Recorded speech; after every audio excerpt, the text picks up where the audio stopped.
Usa sa tulo ka mga sospek nga mitulis patay sa magtiayon sa Maramag Bukidnon ang nadakpa na.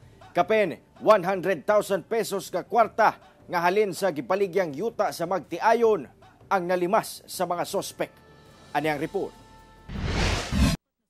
Dakpan sa hot pursuit operation sa Maramag Municipal Police Station ang usa sa tulo ka mga sospek nga giingong mitulis patay sa senior citizen nga magtiayon sa barangay Dagumbaan, Maramag, Bukidnon. Sumala sa kapulisan, base sa testimonya sa saksi, nailhan ang mga sospek nga miresulta sa pagkadakop sa usa sa mga sospek. May gawas sa investigasyon nga nahitabo ang insidente adlong Lunes, pasado alas 10 sa gabi, kung asa walay kaluoy nga gipamusil sa mga sospek ang magtiayon sulod sa ilang panimalay. Ang mga biktima nakahiagong magsamad pinusilan sa ilang mga ulo. Ilang natangag ang nasa kapin 100,000 pesos nga kwarta.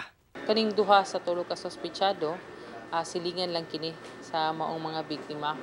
And for a long time, amigo kini sila suod nga higala o aduna pag panahon nga nakapuyo pa kining duha sa maong mga biktima, sa balay sa maong mga biktima. Dugang sa kapulisan nga nakahalin matud pa og baligyang yuta ang mga biktima kung asa posibleng nagikan ang kwarta. Padayon ang ginahimong hot pursuit operation karon sa kapulisan sa duha ka mga suspitsado nga gawas nun pa sa pagkakaron.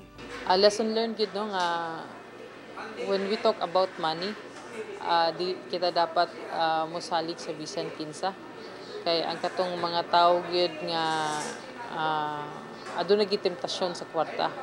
O importante kay nga aduna kitay gihuptan nga dako nga kwarta, dapat walay mahibalo ni ana. Panawagan sab sa kapulisan ngadto sa mga individual nga adunay impormasyon kabahin sa krimen nga makig-alayon sa ilang buhatan. Kauban si Jaybert Pairat sa kamera. Ako si Cyril Chavez para sa One Mindanao.